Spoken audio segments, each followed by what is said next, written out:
Je suis capable de lire dans les pensées depuis que je suis toute petite. Ce n'est pas vraiment comme montré dans les films cependant. Ce n'est pas écouter une sorte de radio, c'est tellement plus immersif que ça. C'est comme si je vivais les pensées, que j'étais dedans. C'est une expérience passionnante lorsque vous lisez les bonnes pensées. Le problème est justement d'en trouver qui valent le coup. Honnêtement, lire des pensées d'adultes est aussi barbant que de déclarer ses impôts. Les pensées d'enfants, bien au contraire, sont exceptionnelles. Elles ne sont pas encombrées par le travail, le stress et les insatisfactions. L'esprit d'un enfant est rempli d'imagination et d'aventure. C'est pourquoi je suis devenue professeure de maternelle. Je reste assise à mon bureau, regardant les enfants coloriés. Je souris alors qu'ils griffonnent dans leurs cahiers.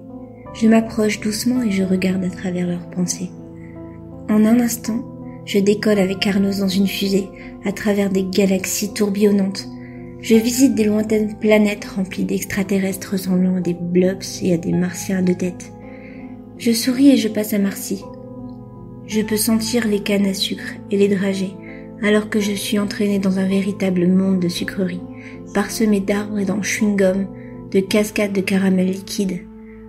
Marcy joue à la marelle avec un bonhomme de pain d'épices riant de son petit rire si mélodieux.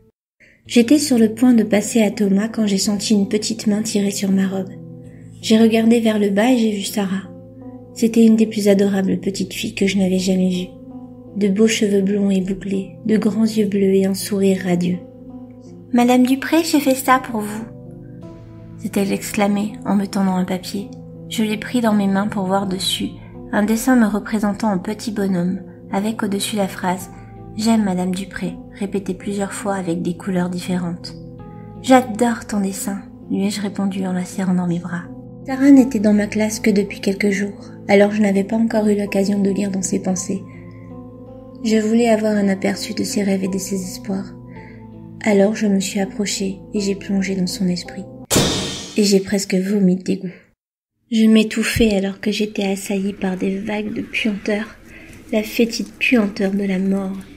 L'œil de mon esprit était aveuglé par une obscurité qui semblait presque vivante, qui se répandait à travers mon cerveau, cherchant à effacer tout ce qu'elle touchait. Dans le néant, je sentais des tentacules gluantes autour de moi, s'enroulant autour de ma jambe, de mon visage, appartenant à une bête gigantesque qui semblait à la recherche de nourriture.